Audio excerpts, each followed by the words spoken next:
10.5.3 अपवर्तन के नियम।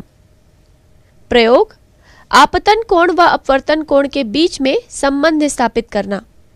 आवश्यक सामग्री: ड्राइंग बोर्ड, सफ़ेद कागज़ की शीट, ड्राइंग पिन, आलपिन, कांच का आयताकार गुटका, पेंसिल, स्केल व चांदा।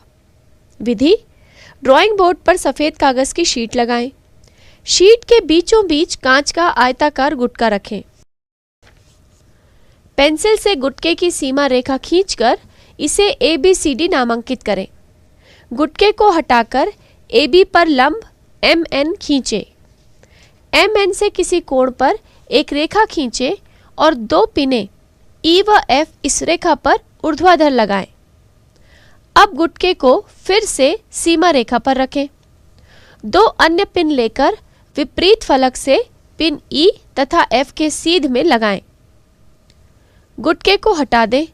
इसके पश्चात सभी पिनें हटाकर पिनों द्वारा बने बिंदुओं पर छोटे गोले बना लें।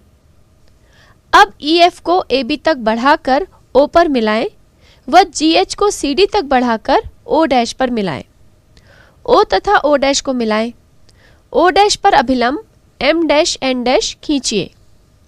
आप देख सकते हैं कि प्रकाश किरण ने बिंदुओं O व O' पर अपनी दिशा बदली है, जो दोनों माध्यमों को पृथक करने वाले पृष्ठों पर स्थित है। उपर्युक्त प्रयोग को अलग अलग आपतन कोण के लिए कई बार दोहराकर प्राप्त परिणाम को सारणी में भरो। दोनों अपवर्तक पृष्ठों पर आपतन कोण तथा अपवर्तन कोण के मानों की तुलना करें। चित्र में दिखाए अनुसार आप देख सकते हैं कि निर्गत किरण GH आपतित किरण EF की दिशा के समानांतर है। प्रत्येक युग्म के लिए आपतन कोण व निर्गत कोण का मान भी समान पाया जाता है, अर्थात आयताकार कांच के गुटके के विपरीत फलकों पर प्रकाश किरण के मुड़ने का परिणाम समान तथा विपरीत है। प्रयोग दर्शाते हैं कि प्रकाश का अपवर्तन निश्चित नियमों के आधार पर होता है। अपवर्तन के नियम इस प्रकार हैं। पहला, आपतित किरण, अपवर्तित किरण तथा दोनों माध्यमों को पृथक करने वाले पृष्ठ के आपतन बिंदु पर अभिलंब सभी एक ही तल में होते हैं। दूसरा, प्रकाश के किसी निश्चित रंग तथा निश्चित माध्यमों के युग्म के लिए आपतन कोण की ज्या साइन तथा अपवर्तन कोण की ज्या साइन का अनुपात स्थिर होता है।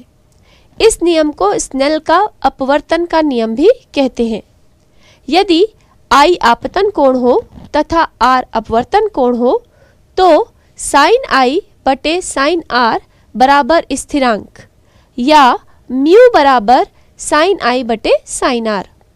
इस स्थिरांक के मान को दूसरे माध्यम का पहले माध्यम के सापेक्ष अपवर्तनांक रिफ्रैक्टिव इंडेक्स कहते हैं। यह स्नेल का नियम भी है।